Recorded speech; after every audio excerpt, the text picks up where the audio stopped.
Hello friends, additional general manager के पद पे वैकेंसी निकली है। पद का पूरा नाम है एडिशनल जनरल मैनेजर लीगल।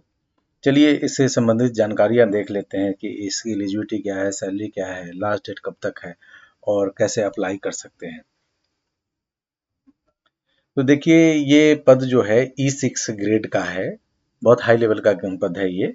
पे स्केल 90,000 से 2,40,000 के का है और एनुअल सीटीसी यहाँ गलती से E5 टाइप रह गया है। एनुअल सीटीसी करीब करीब बनेगा 26.5 लाख रुपए का। देखिए, जो मैक्सिमम एज का कैलकुलेशन होगा वो 3 जुलाई 2025 के अकॉर्डिंग होगा।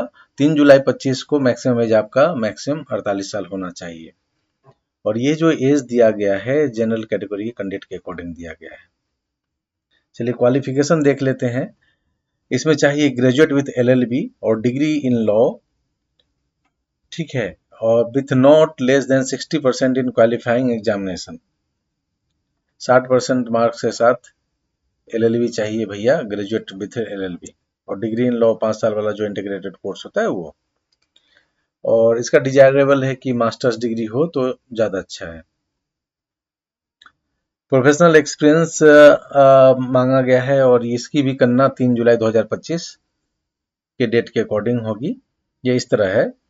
The candidate should have 16 years of post essential qualification experience in handling arbitration, contract, industrial, civil, taxation and service matters in any of the following: as a legal practitioner in Honorable High Court or Honorable Supreme Court, conducted cases on behalf of the government or any central state PSU, or as full-time officer in legal department of central state government, public sector undertaking, autonomous body, state regulatory body, or as full-time officer in legal department of listed private sector company that is listed on the NSE or group A and B of PSE, or as a full-time judicial officer in the judicial service of any state, or out of 16 years experience required a minimum 10 years as practicing advocate is considered, subject to submission of the certificate from the state bar council or a law firm accompanied by a copy of the enrollment certificate with the bar council। तो आपने देख लिया कि essential experience क्या है और किस field का है। चलिए आगे डिटेल देखते हैं। इसके अलावा डिजायरेबल स्किल चाहिए, वो इस तरह है। The candidate should have excellent leadership qualities and decision making capabilities, a strong interpersonal and communication skill, and must be able to lead a team of law professionals with result oriented approach and commitment of quality and assisted assign targets. ये तो generally जो बड़े पद रहते हैं उसमें ऐसे लिखा ही रहता है, इंग्लिश है भैया ये। Should have excellent knowledge of civil, commercial, industrial, labour, company law ETC, ये है important. Experience of working in legal setup of a legal manufacturing setup, project based organization should be a added advantage. B lower grade experience क्या है देख लेते हैं। Candidates from government PSU should have a minimum 3 years experience in immediate lower grade. Immediate lower grade में जो government के या PSU के जो कैंडिडेट हैं उनको एक्सपीरियंस होना चाहिए। वो इमीडिएट लोअर ग्रेड है 32,900 से 58,000 वाला जो ग्रेड है, ये 2007 के अकॉर्डिंग, और 2017 के अकॉर्डिंग है 80,000 से 2 लाख वाला जो ग्रेड है उसमें, ठीक है। और जो CDA है 37,400 से 67,000, ठीक है। और PB4 group 87,000 sorry as per 6 CPC के अकॉर्डिंग, और पे लेवल 12 ऑफ 7 CPC पे मैट्रिक्स। जो प्राइवेट सेक्टर के जो कैंडिडेट है उनको है सो कितना उनको पैसा मिलता है उससे ये डिसाइड होता है, और वो है कि आपका annual CTC 23 lakh per annum होना चाहिए। लाख पर एनम, ठीक है। नंबर ऑफ पोस्ट 1 है और अनरिजर्व्ड कैटेगरी का है। अनरिजर्व्ड कैटेगरी का पद है, इसका मतलब है किसी भी कैटेगरी के कैंडिडेट इस पद के लिए एलिजिबल है और अप्लाई कर सकते हैं। रिलैक्सेशन देख लीजिए, जो इंटरनल कैंडिडेट है, और ये इंटरनल कैंडिडेट का मतलब है केवल permanent candidate.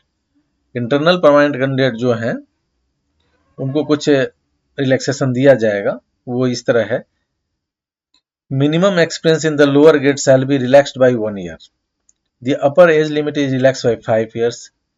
No application fill और इंटरनल कैंडिडेट। बाकी रिलैक्सेशन देख लेते हैं। जो SC, ST, OBC और PW कैटेगरी के कैंडिडेट है उनको as per government rules age relaxation दिया जाएगा। In case of ex-serviceman, the upper age limit will be relaxed to the extent of number of years service in the armed forces. However, the resultant age after deducting the period of service from the actual age should not exceed the prescribed age limit by more than 3 years. तो हाँ, आप लोग देख सकते हैं कि कुछ relaxation दिया गया है सर्विसमैन को। वो इस तरह है कि आप अगर आर्म्ड फोर्सेस में आपने काम किया है तो आपको जितने नंबर ऑफ ईयर्स आपने काम किया है, upper age limit will be relaxed to the extent of number of years of service. Number of years जितना सर्विस किया है इन आर्म्ड फोर्सेस वो रिलैक्स किया जाएगा। हाउएवर उसके बाद भी डिडक्ट करने के बाद जो एज आ रहा है वो एज मैक्सिमम एज लिमिट से 3 साल से ज्यादा अपर नहीं हो, एवं नहीं होना चाहिए।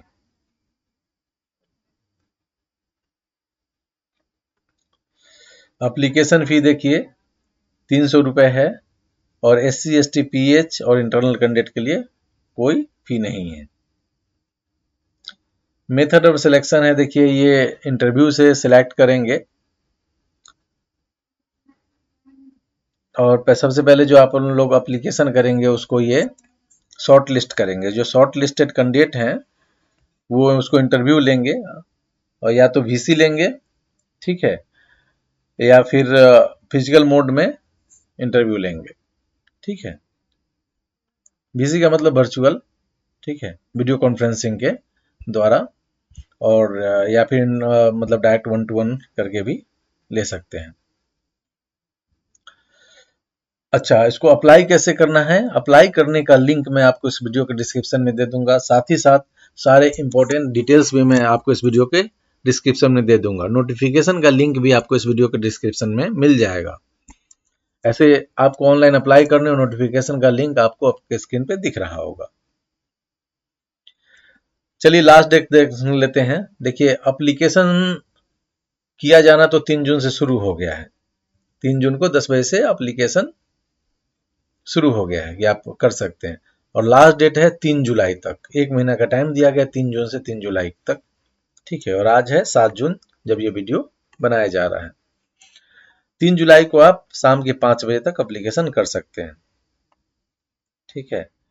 देखिए दोस्तों, मैं ऐसे जॉब नोटिफिकेशन ढूंढ के लाता हूं जो किसी और वेबसाइट पे नहीं है, किसी और न्यूज पोर्टल पे नहीं है। तो कृपया करके मेरे न्यूज चैनल को, ये जॉब पोर्टल को सब्सक्राइब करें। देखिए दोस्तों, आपके लिए सिर्फ यह 1 सेकेंड का काम है, लेकिन इससे हमारी बड़ी हेल्प हो जाती है। धन्यवाद।